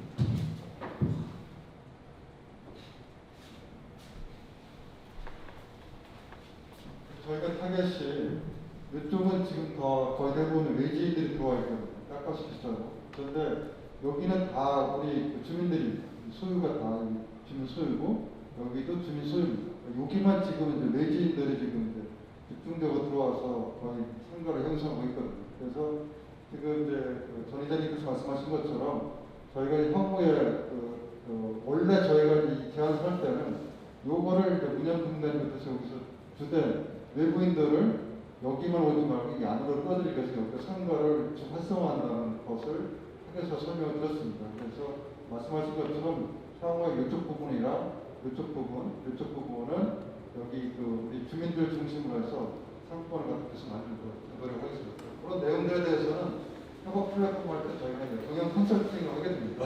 그래서 그것을 갖다가 어떤 것들이 좋은지 해서 주민들한테 다 설명을 해서 우리 MD라고 해서 서로 세탁소가 두 개가 겹치지 않도록 하는 것처럼 여기도 공방이나 화실 두 개가 카페가 서로 겹치지 않게 해서 상호 서로 이익을 얻을 수 있게끔 그런 것들 나중에 검토하도록 저희가 하도록 하겠습니다. 오늘 주신 내용은 향후에 저희가 제가 정원했기 때문에 꼭 전문가한테 해서 하도록 하겠습니다.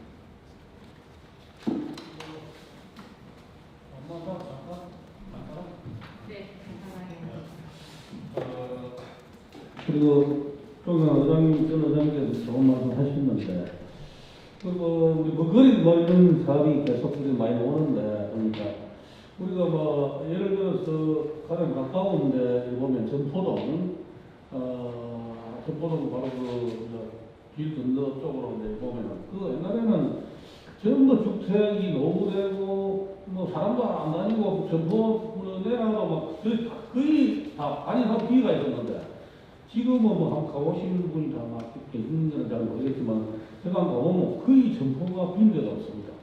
거의 저쪽 요즘 길 건너 쪽으로는 전포가 비싸다 보니까 이제 젊은 분들이 산 쪽으로 창업을 하자 이래가지고 전부 길 건너 쪽으로 구석구석이 전부 창업을 했어요. 그래서 정말로 그 젊은 분들이 말을 안 해도 자연스럽게 어느 날 그 지역이 정말로 그 보잘것없는 그런 거리였는데 지금은 완전히 그 젊은 거리로 그 지역에 사시는 분들이 참 점포도 못 나고 이런 상황이었는데 지금은 뭐 서로 얻으려니까 상권이 저절로 이제 살았지 않나 이런 생각이 들고요. 그래서 이제 그런 부분이 어떻게 하면 우리 요 문해동에도 도시재생을 먹거리를 하면은 젊은 층이 창업을 할 수 있게끔 정책을 할 것인가, 지원을 할 것인가 이런 부분이 구체적으로 좀 나야 되지 않나 그런 식으로 혜택을 안 주는데 처음에는 약간의 혜택을 줘야만이 소문을 두고 이렇게 하나씩 주기 창업을 하다 보면은 그렇게 활성화되는 거리로 안 되겠느냐 그런 생각이 있고요. 그 다음에 이제 또 우리 문해동 지금 재개발 이제 하는데 이 보면은 동선 다리 있는 쪽으로 보면 골동품 거리가 있습니다. 골동품 거리가 있는데 그 골동품 거리가 재개발이 되면은 자연적으로 없어져야 됩니다. 없어져야 되는데 지금 뭐 일요일이나 토요일 한번 가보시면 알겠지만은 일요일 날 가보시면 알겠지만은 골동품을 구매하기 위해서 서로 거래를 하기 위해서 엄청나게 분잡합니다. 차가 배가 있고 막 그 정도로 분잡한데 근데 그런 골동품을 없애는 것보다는 요 우리 뭐 재생 사업에 지금 지역이 어느 정도 한 나이를 상가 거리를 이렇게 내가 가게를 이쪽으로 라인으로 도시 재생에 한 라인을 잡아요 보면은 그 자동적으로 골통품 거리가 형성이 되기 때문에 그에 대해 사람 이동 인구도 많이 오고 자동적으로 수익 상가도 되고 그리고 골통품이라는 것은 세월이 흐를수록 계속 그 상거래가 되기 때문에 없애는 것보다는 이거를 도시재생의 삽입을 어느 거리에 시켜가지고 하면은 좀 더 발전이 될 수 있는 게 안 되겠느냐. 요거는 정해봐야 되니까 골동품 가게를 요쪽으로 좀 더 다 하나하나 이제 점포를 임대를 좀 더 가게끔 이렇게 정책을 이어가지고 하면은 자연스럽게 골동품 가게가 안 없어지고 거리도 형성이 되고 이쪽은 정해버리기 때문에 어차피 없어지니까 그래서 미리 요게 연계해가지고 하면은 좋지 않겠나. 어차피 없어지도 저는 골동품 거리를 어느 지역의 남구에서 지금 활성화되어 있기 때문에 부산시에서는 하나밖에 없는 골동품 거리를 없애기는 너무 아깝다. 저는 그렇게 개인적으로 생각합니다. 그런 부분에서 센터장께서 한번 연구를 해주시면 좋지 않겠나. 그런 생각을 갖고 있습니다. 네. 좋은 의견 감사드리겠습니다. 그럼 다음으로 한국의 도시재생 정책 그리고 현재 부산이라는 주제로 권도연 교수님께서 강의해 주시겠습니다. 박수로 환영 부탁드릴게요.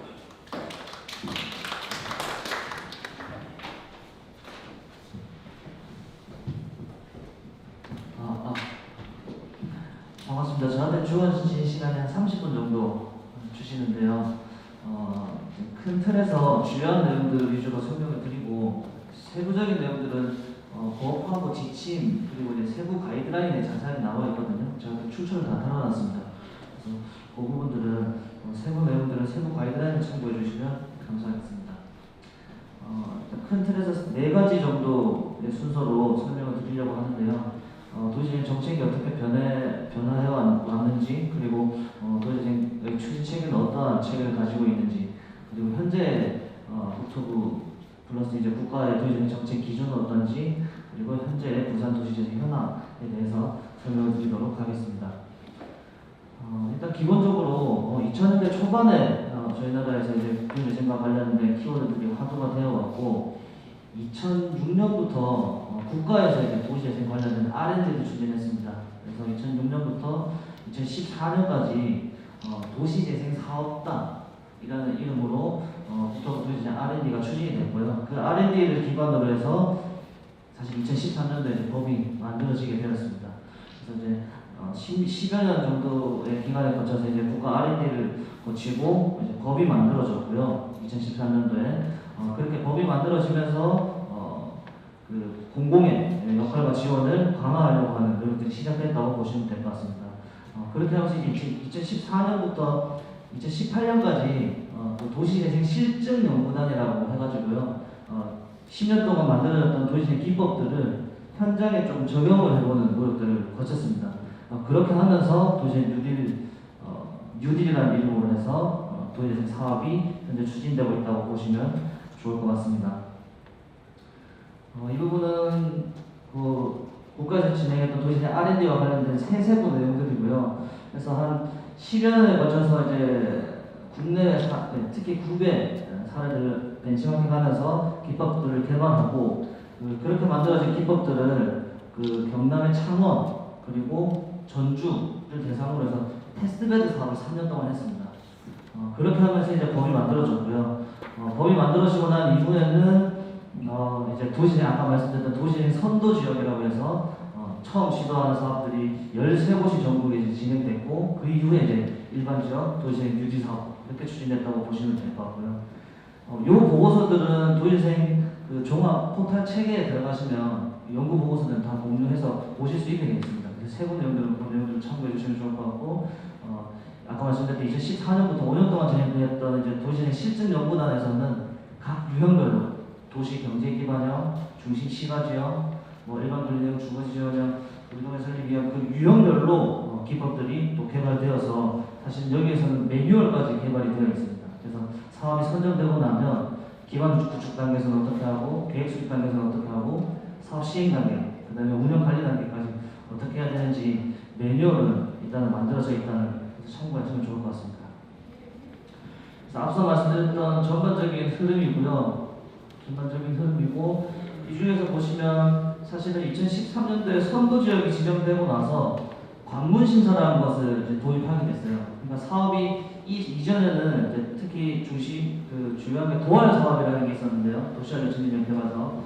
그 사업을 보면 중간중간에 모니터링하는 체계들이 조금 미비했었어요. 그래서 도시재생 선도지역이 들어오고 나서 관문심사라는 걸 도입하면서 이 사업들이 잘 추진되고 있는지, 그리고 당초의 계획에서 어떻게 변경되고 있는지 이런 것들을 조금 심도 있게 심사를 하면서 이제 사업들을 좀 관리하기 시작했고, 그렇게 하면서 지금 하고 있는 실현 가능성 평가라고 있습니다. 실현 가능성 및 타당성 평가라고 해서 실제 그러니까 당초에 공모할 때 만들었던 제안서상의 계획이 그 계획대로 잘 추진되면 좋은데, 특히 이제 도시재생 사업, 특히 이제 노후된 지역을 대상으로 하는 사업이다 보니까 여건이 계속 바뀌게 되죠.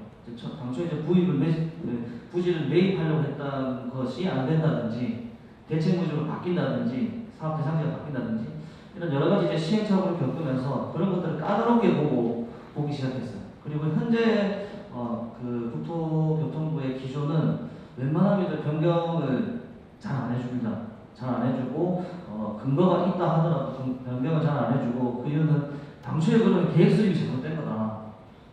이제 그런 기조를 해서 여러 가지 좀 어려운 부분이 있는데, 그래서 지금 상당히 타이트하게 보고 있다라는 말씀을 드리고, 또 한 가지는 제가 뒤에 말씀드리겠지만, 아까 말씀드렸던 주택 정비, 특히 이제 노후된 주거지가 포함되어 있는 도시재생 사업 대상지는 주택 정비 사업과 관련된 것들을 연계해서 추진을 하게끔 지금 추진하고 있다는 말씀을 좀 드립니다. 그래서 2013년도에 4년도에 도시재생 선도지역을 전국 13군데 했고요. 그 다음에 전국적으로 일반 지역이라고 해서 33군데를 진행했습니다. 이 전국의 33군데 중에 우리 부산이 또 4군데, 중구, 서구 등을 포함하는 4군데가 일반적으로 진행이 됐고, 2017년부터 지금 거의 매년 평균 한 100개 정도 해서 도시 뉴딜 사업 대상지를 선정하고 있는 추세입니다. 그래서 지금 현재 제가 어제 날짜로 보면 총 460개 정도의 도시 사업이 선정되어 있고요. 올해 또 13군데가 선정되어 있습니다. 중앙에서 이제 공모를 해서, 여기에는 부산에는 사상 모라 지역에 총괄사업관리자로 해서 선정이 되었고, 이때 보시면 우리 부산 같은 경우에는 전체 31곳이 지금 선정이 되어서 사업이 추진되고 있는 시점입니다. 두 번째로 도시재생 추진 체계와 관련해서 간략하게 설명드리면, 가장 상위에 이제 도시재생 활성화 및 지원에 관한 특별법, 법이 있습니다. 도시재생 법이 있고, 그 바로 밑에 국가 도시재생 기본 방침이라고 있습니다.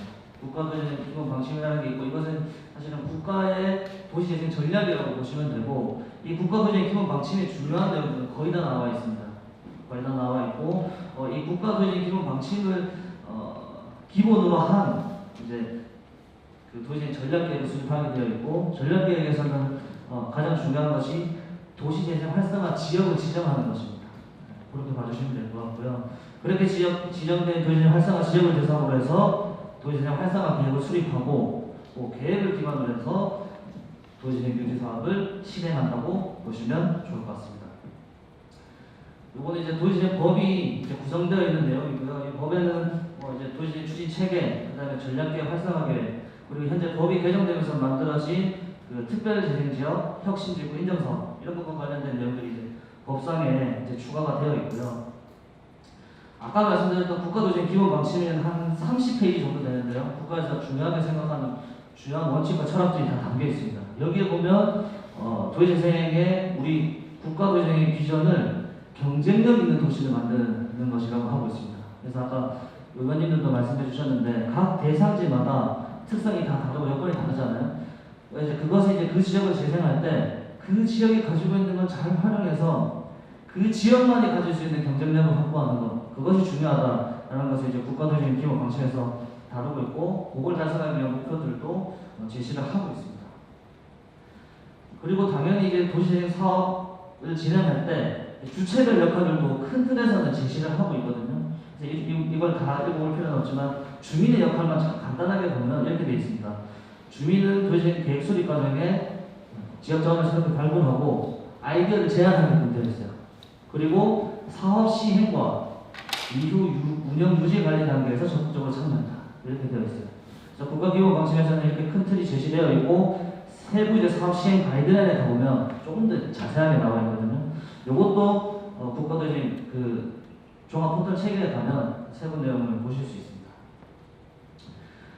그리고 도시재생이 추진되는 체계는 크게 이제 세 가지로 구분이 됩니다. 심의하고 조정하는 주체가 한 주체가 있고, 그 다음에 이제 그 실행하는 전담 조직이 또 한 주체가 됩니다. 그리고 지원하는 조직이 하나가 있는데 중앙과 지방이 좀 구분이 되어 있고요. 중앙에는 국무총리가 위원장을 하는 도시재생 특별위원회, 그리고 그 특별위원회에서 위임하는 내용들을 심의하는 실무위원회가 이렇게 되어 있고, 우리 지방에는 지방도시재생위원회가 되어 있습니다. 그 다음에 사업을 실행하는 전담협력조직은 국토교통부의 도시재생기획단이 전담 조직이고, 밑에 지방으로 오면은 도시재생과를 포함한 이제 각 지자체별로 도시재생 전담 조직이 있고요. 그 다음에 국가에서는 도시재생 지원기구를 지정을 해놨습니다. 2013년도에 LH, 그 다음에 국토연구원, 그 다음에 아우리 이렇게 세 군데를 지정했고, 2019년도에 이제 5개를 추가로 지정을 해서 현재 8개의 도시재생 지원기구가 있으며, 지금 부산시 같은 경우는 부산시 도시재생 지원센터, 그 다음에 기초센터, 그리고 여기처럼 현장 지원센터 이렇게 지원하는 조직들이 만들어져 있습니다. 그러니까 기본적으로 도시재생이 성공하기 위해서는 여러 가지 노력들이 필요한데, 뭐 아까 서대 이제 조승우 교수님께서도 말씀하셨지만 주민 참여, 지역 특화, 그다음에 부처 협업, 그다음에 민간 참여 유도 이런 것들이 중요한 내용들을 이제 제시를 하고 있고, 이제 각 주체별로 어떤 역할들을 해야 되는지는 그 페이퍼를 참고해 주시면 감사하겠습니다. 세 번째로 이제 그 현재 도시재생 정책 뉴딜 정책이라는 거는 이렇게 생각하시면 좋을 것 같아요. 물리적인 부분, 사회적인 부분, 경제적인 부분 이런 것들을 조금 종합적으로 개선하는 전략, 종합적으로 개선하는 사업, 이걸 이제 도시재생 뉴딜 사업이라고 하고요. 비전을 보시면 지역 공동체가 주도해서 지역 주민이 되겠죠. 지역 주민을 포함하는 지역이 주도하는 지속적으로 혁신하는 도시, 지역, 사회적 대한민국을 만들자라는 비전을 가지고 있고, 크게 이제 4가지 목표를 가지고 있습니다. 크게 4가지 목표를 가지고 있고, 5대 이제 추진 과제를 보면 기본적으로 노후된 저층 주거지를 조금 개선하는 과제, 그 다음에 이제 구도심, 오래된 도심을 재생시키는데 어떤 혁신 거점 성장 공간으로 조성하는 것. 그 다음에 세 번째가 이제 경제적으로 조금 선순환 생태계를 조성하는 게 세 번째 과제가 될 수 있고요. 네 번째는 아까 우리 의원님도 말씀하셨던 풀뿌리 도시재생 거버넌스 구축, 밑에서부터 올라가는 그리고 지역이 중심이 돼서 사업을 추진하는 그 과제가 네 번째 과제고, 그다음에 다섯 번째 과제도 상당히 중요한데 둥지 내몰리 현상이라고 하죠. 젠트리피케이션. 원래 살고 있는 원주민들이 쫓겨나지 않게끔 하는 그런 것들을 주요 정책 과제로 하고 있습니다. 그래서 도시재생 뉴딜에는 총 5가지 유형이 있거든요. 총 5가지 유형이 있고, 그 유형별로 사업 기간하고 사업 예산이 좀 틀립니다. 그래서 간략하게 보면 이제 주거지를 재생하는 유형에는 우리 동네 살리기 주거지 지원형이 있고, 요거는 3년에서 4년입니다. 그리고 국비가 50억에서 100억 정도 예산이 투입된다고 보시면 되고요. 지금 제가 알기로 문현동이 대상으로 하는 일반 분리장 같은 경우에는 4년 동안 국비 100억, 최대 100억, 그래서 매칭을 하면 200억 정도 사업을 진행하는 것. 그 다음에 제가 아까 말씀드렸던 동네 온천장이나 구포역 이런 데는 중심 시가장이거든요. 거기는 총 국비 150억, 그래서 매칭하면 총 300억 정도 예산을 가지고 5년 정도 진행을 하고요. 또 경제기반형 같은 경우에는 이제 국가 기반 시설, 철도, 역세권, 항만, 이전적지 이런 것들을 대상으로 총 6년 정도 최대 사업 기간을 가지고 매칭해서 500억 정도 예산을 가지고 추진하는, 이렇게 뉴딜 사업은 총 5개의 유형으로 구분이 되어 있고, 세부적인 내용은 한번 페이퍼를 참고하시면 될 것 같습니다. 그리고 한 가지 이제 우리 동네 살리기 같은 경우에는 법이 도시재생 법의 근간대로 아니고 이제 그 균형발전 특별법에 근거한 유형이 이제 우리 동네 살리기고 지금 법 개정을 위해서 노력하고 있는 것으로 알고 있습니다. 네. 그래서 요거는 당초에 도시 뉴딜 사업이 처음에 발표될 때 2018년도 자료인데 당초에 도시와 관련된 정책에서 도시 뉴딜이 어떤 게 틀리냐 크게 세 가지로 이야기하고 있습니다. 첫 번째는 지역이 주도하는 방식으로 사업을 추진하고 사업이 종료된 이후에도 지역이 그 사업 대상지를 운영하고 관리하게끔 해라. 그 다음에 대규모의 사업이 아니고 소규모의 점진적인 방식으로 사업을 추진해라.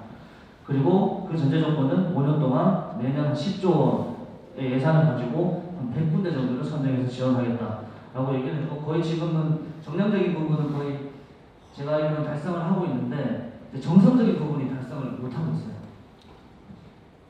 오늘 좀 어려운 부분이 있다고 보시면 될 것 같고요. 그 다음에 2019년도 하반기에 조금 어려운 내용을 간단하게 말씀드리겠습니다. 세 가지의 제도가 또 새로 생겼어요. 혁신지구라는 게 또 하나가 생겼고, 그 다음에 인정사업이 하나 생겼고, 그 다음에 소규모 이제 재생 예비사업 이런 게 이제 세 가지가 생겼고, 아까 말씀드린 도시재생 법안에 근거한 사실 도시재생 법에는 도시경제 기반형하고 근린재생은 2개밖에 없습니다. 유형이. 근데 이제 그 연차가 진행되면서 이제 세분화됐어요. 근린재생형들이. 처음에는 중심시간형 원리만 관련 구분됐고 일반 근린형이 주거지수형이 새로 생겼고요. 그 다음에 2010년대 초반부터 했던 도시활력 전진지역 개발 사업이 이제 우리 동네 살리기로 확대 전환됐다고 보시면 될 것 같고요. 그래서 실제 지금 도시재생 법에 근거하는 도시재생 뉴딜 사업과 그 외 균특법에 근거하는 사업들이 같이 동시에 진행되고 있다라고 보시면 좋을 것 같습니다. 그리고 도시재생 뉴딜 사업과 플러스해서 취약지역 생활연관 기술 사업이라고 또 샌들마을 사업이 진행되고 있고 제가 알기로 남부도 샌들마을 사업을 진행한 것으로 알고 있습니다. 그리고 지금 그 현재 국토부에서 가장 중요하게 지금 강조하고 있는 7월 말에 이제 설명을 했어요. 이게 뭐냐면 당초에 도시재생 방식 추진 방식 뉴딜 추진 방식으로는 하되 추가가 되는데 뭐냐면 그 국가에서 2월달에 이사 대책을 마련했었죠. 발표를 했었습니다. 주택 공급과 관련해서 그것과 연계해서 도시재생 사업에서도 주택 공급을 확보하는 노력을 하겠다. 그렇게 해서 5년 동안 한 3만 호 정도의 주택을 공급하는 목표를 가지고 사업 추진하겠다 해서 이제 주거재생 특화형이라는 전략이 하나 더 발표가 됐습니다. 이게 7월 말에 발표가 됐고 여기서 이제 신설된 게 주거재생 혁신지구라고 하는데 도시재생에는 최초로 수용을 할 수 있게 법을 신설했습니다. 토지에 몇 분이면 그다음에 거기 살고 계시는 거주민이 몇 분에 대해서 동의를 얻으면 도시재생 최초로 이제 수용을 해서 사업을 추진할 수 있는 주거재생 혁신지구가 생겼고 그다음에 총괄사업관리자 이런 것들이 추가로 제도가 개선된 부분입니다. 지금 이 정책과 관련해서 간략하게 한번 흐름을 보면요. 아까 2013년에 법이 생기고 2014년부터 도시재생 사업이 추진되었거든요. 근데 그 당시에는 이 도시 정비 사업을 조금 제척하는 기조가 있었고 그 다음에 집수리 사업도 허용을 안 했습니다.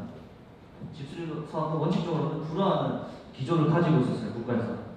그러면서 이제 2016년에는 마찬가지로 정비 사업은 여전히 정비 사업과 겹치지 않도록 하고 있었고 대신에 이제 집수리는 허용하는 기조로 2016년에 바뀌었습니다. 그러면서 이제 보니까 도시재생을 추진하고 있는 노후주거지에 여러 가지 그 근본적인 문제를 해결할 수 있는 것이 아닌 기반시설을 확충해주고 공동체 활성화 중심의 이제 프로그램들이 진행되면서 효과를 많이 못 보는 그런 사례들이 있어서 2017년에 우리 동네 살리기 주거지 지원형 노후주거지 사업이 신설됐어요. 그렇게 하면서 사실은 이때부터 순환형 공공 임대주택, 그 다음에 그 소규모 주택 정비를 도시재생 사업에 사업 실행 사업으로 좀 포함하게끔 유도하는 정책 기조 전환을 가져왔고요. 그러면서 2019년에 아까 말씀드렸던 신규제도 3개, 혁신지구, 인정사업, 총괄사업관리자 이 3개의 사업들을 이제 신설하면서 공공기관이 참여할 수 있는 길을 조금 열어줬습니다. 그러면서 얼마 전에 발표된 2012년 7월에 주거재생 특화형이라고 해서 주택 공급을 조금 국가 차원에서 목표로 하는 도시재생 연계 방식을 발표를 해드렸습니다. 그래서 지금 저희 일반 근린연구 사실은 주거지들이 조금 포함되어 있어요. 아까 왜 조성 교수님께서도 집수리 사업과 이런 노후주택과 관련된 사업들을 말씀하셨는데 기존에 전국적으로 다 비슷합니다. 사실은 특히 도시 유지 사업에서는 주택 개고수를 내부를 할 수 없고요. 외부만 할 수 있게 돼 있어요. 그러다 보니까 경관이나 외관을 개선하는 위주의 이제 집수리 사업을 할 수밖에 없었던 한계를 좀 가지고 있었고요. 그 다음에 이제 행복주택 같은 것들을 조금 최대한 연계하려고 노력을 했는데 사실은 그 지역사회에서 조금 호응이 부족했고 그 사업 시행자들을 조금 유인하는데 좀 어려움을 겪었다. 그리고 이제 2019년에 만들어진 그 빈집 등 소규모 주택 정비에 관한 특례법 제도는 사실은 소규모로 하는 주택 정비 제도를 만들었는데 이게 현장에서 작동이 잘 안 되는 어려움을 가지고 있었다.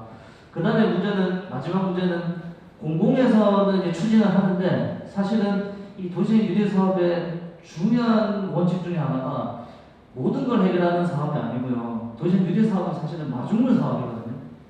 민간이 참여할 수 있는 마중물로서의 성격을 가지는 게 이제 도시의 유리 사업인데 이제 민간이 참여하는 것들에 여러 가지 어려운 점들이 있었다. 그래서 이것도 좀 극복해야 된다라는 공감대가 있어서 사실은 이 주거재생 특화형이라는 유리 사업이 발표가 됐고 아주 세부적인 내용까지 제시를 하고 있습니다. 세부적인 내용은 사업시행 가이드라인을 참고해 주시면 감사하겠습니다. 그래서 국토부에서 제시하는 내용은 요 내용이에요. 요 내용인데 뭐냐면 이 도시재생 사업 구역이 활성화 지역이 있고요. 활성화 지역이 있고 도시재생 정비 사업 구역이 또 있어요. 요것을 연계해라. 연계하면 소방도로도 만들어줄 수 있게끔 지금 해놨습니다. 그래서 주택정비사업 100호 이상의 민간에서 하는 주택정비사업하고 연결을 하면 관련된 기반시설을 뉴딜 사업에서 추진할 수 있게 해주겠다. 라는 큰 틀에서 발표를 했고 지금 보니까 이 사업 설명을 할 때 남구도 사례로 설명을 해주시더라고요. 남구 이 대상지도 설명을 해주셨고 그 다음에 작년에 선정된 동구의 쪽방촌을 개선하는 자천 지역이 있거든요. 거기도 이제 좀 소개를 해주셨어요. 그래서 그런 걸 보면 아까 제가 서두에 말씀드렸듯이 부산이 사실 선제적으로 완벽하진 않지만 선제적으로 여러 가지 시도들을 하고 있다는 건 상당히 고무적이라고 할 수 있겠습니다.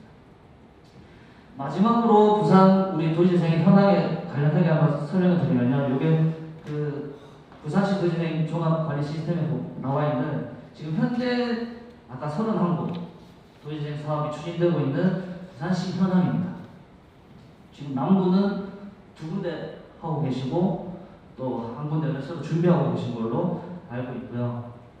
그래서 도시 유리 사업 2017년부터 2017년 4개소, 8년에 7개소, 9년 7, 그리고 작년에 7개소, 올해 아까 중앙에 설명된 모라를 포함해서 1개소가 선정됐다라는 현황을 볼 수 있고요. 그러니까 사실은 부산시 내 31군데 도시 유리 사업이 지금 진행되고 있는 거예요. 상당히 많죠. 상당히 많고 그 말은 그러니까 도시재생 현장이 많아지면 많아질수록 도시재생 핵심 전문 인력이 필요하다는 말입니다. 그러니까 거기서 윤활유 역할을 해줄 인력이 필요하다는 말이죠. 그래서 사실은 저희 경성대학교가 도시재생학과가 국가에서 우리나라에 처음 생겼는데 이제 국토부에서 법을 개정했습니다. 36조의 법을 신설하면서 도시재생 핵심 인력을 양성하는 데 국가가 지원할 수 있다. 이렇게 하면서 법을 신설했고 전국에 6개의 대학이 선정되어 있어요. 도시재생 인력을 양성하는. 그래서 서울에는 고려대에서 그 지역 거점장 역할을 하고 수도권에서는 인하대, 그리고 밑에 충청도에서는 충북대, 밑에 전라도는 광주대, 경북권은 경북대, 그 다음에 부산, 울산, 경남에서는 경성대에서 도시재생 핵심 인력을 양성하는 거점대로 선정돼서 지금 학생들을 지금 양성하고 있거든요. 그 말씀 좀 드리고요. 거의 다 왔습니다. 지금 2030 부산시 도시재생의 그 비전 및 목표를 그 도시의 전략계획상 이렇게 얘기하고 있어요. 다 함께 만들고 누리는 포용도시 부산이라는 걸 이제 도시재생 비전으로 하고 있고, 그 다음에 세 가지의 목표를 행복하고 편리한 도시, 약간 스마트가 접목된, 그 다음에 활기차고 경쟁력 있는 도시, 그리고 지속 가능한 시민 참여 도시, 이렇게 세 개의 목표를 가지고 또 부산광역시에서 도시재생을 추진하고 있다 하는 말씀을 드리고요. 마지막 페이지입니다. 지금 부산시 도시재생 전략계획상 도시재생 활성화 지역이 108곳이 지정이 되어 있습니다. 108곳이 지정이 되어 있고, 매년 부산시에서는 한 10군데 정도씩 선정해서 사업을 추진하려고 노력하고 있고요. 이 지도를 보시면 여러 가지 이제 특징을 볼 수 있는데, 사실은 원도심에 상당히 밀집되어 있습니다. 영도구, 중구, 서구, 그리고 동구 쪽에 상당히 밀집되어 있다는 부분을 볼 수 있고요. 사실은 매년 10군데씩 선정해서 사업을 진행하는 것은, 아까도 제가 국토부에서 정량적인 목표 50조 가지고 매년 100개씩 500개를 선정해서 사업 추진하는 그 정량적인 목표는 거의 달성해 가는데, 정상적인 목표들이 지금 달성이 좀 안 되고 있는 부분들이 있어요.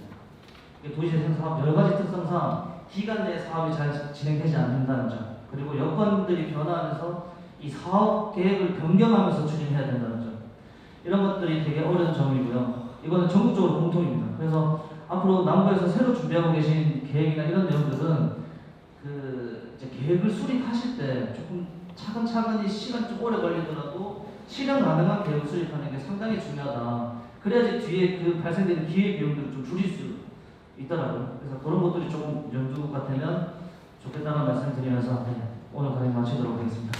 감사합니다.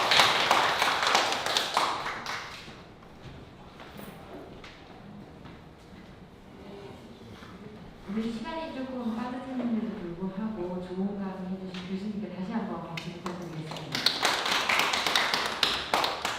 오늘 열정적인 강의도 너무 감사드리고요. 또 다양한 현장의 목소리를 들려주신 모든 분들께 진심으로 감사드립니다. 저희가 정말 마지막으로 시간 관계상 2분 정도만 오늘 참여하신 소감을 들어보고자 하거든요. 혹시 네. 오늘 너무나 백승민 의장님을 비롯한 이영식 중위자치위원장님, 그리고 권대현 교수님, 조성호 센터장님, 김용조 과장님, 박종호 동장님, 정말 오늘 뜻깊은 시간이었고, 이런 도시재생, 이런 사업들 토론회가 앞으로 계속 활성화됐으면 좋겠다라고 제가 느꼈던 게, 방금 교수님 말씀하시는데 제가 언뜻 이런 생각을 했었어요. 과연 이 도시재생 뉴딜 사업이라는 것이 재개발과 무엇이 다른가? 재개발과 무엇이 다른가? 그리고 아무리 좋은 정책도 시간이 지나면 변질되기 마련이지 않습니까? 그죠? 과연 지금 눈에 눈에 이 도시재생 사업, 이 뉴딜 사업이 과연 맞는지 안 맞는지, 그리고 무엇 때문에 이것을 하는지, 눈에 일동의 돌산마을 아파트 단지로 인해서 덤으로 하는 것인지 하는 의문점이 갑자기 생기기 시작했었습니다. 이런 부분도 아마 전문가이신 우리 교수님과 세대들께서 조금 고민을 해야 되지 않을까, 저는 그런 생각을 잠깐 해드렸습니다. 어쨌든 오늘 이 자리가 너무 뜻깊은 자리고 다시 한 번 더 감사하다, 좋은 말씀, 그리고 좋은 정치적 내용 많이 들었다, 고맙습니다. 예, 수고하셨습니다. 감사합니다. 또 한 분만 소감 더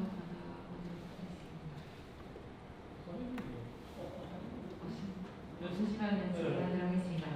오늘 도시재생 현장을 애쓰고 계신 많은 분들께서 도시재생에 대한 비전을 확립해가고 의견을 서로 수렴할 수 있었던 정말 귀중한 시간이었던 것 같은데요.